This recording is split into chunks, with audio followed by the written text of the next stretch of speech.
the smells, the sounds, and everything that you feel and hear is much different from what you see on the news, because the news can only explain and express so much. It's much different than actually living the situation and walking amongst the people that the earthquake affected. He has 5 brothers. And the house fell down. All of them died.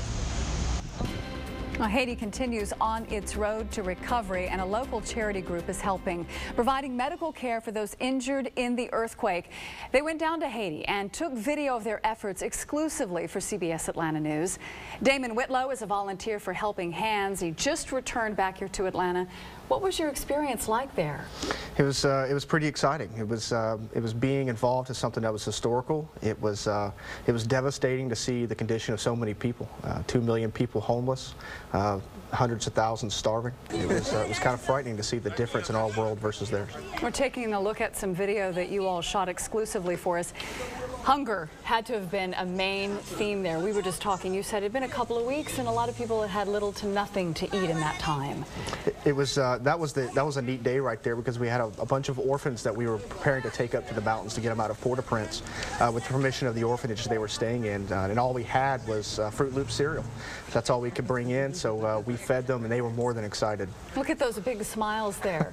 What were some of the other things that you saw that you'll never forget, Damon? Just total devastation. Now, one of the things that interested me the most was the fact that you could tell the ripple effect of the earthquake. So you would see 3 buildings that were perfectly fine, and then you would see 2 or 3 buildings that were completely turned to rocks. And that was interesting to see, because you kind of imagine an earthquake just destroying everything. It's kind of more like how tornadoes act than earthquakes, right. But yeah, interesting. Were you ever concerned about your safety when you were there?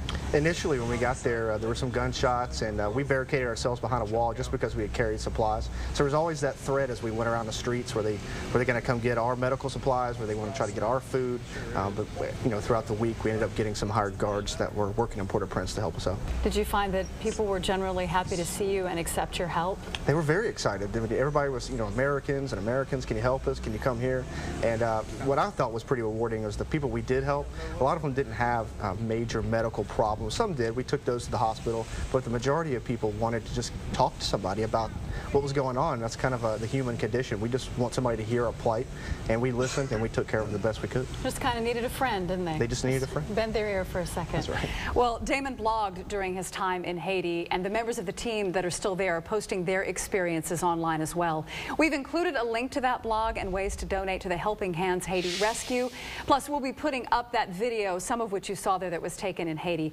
Go to cbsatlanta.com and click on web links. Damon, thank you for your time. Thank you. You're watching CBS Atlanta News in high definition.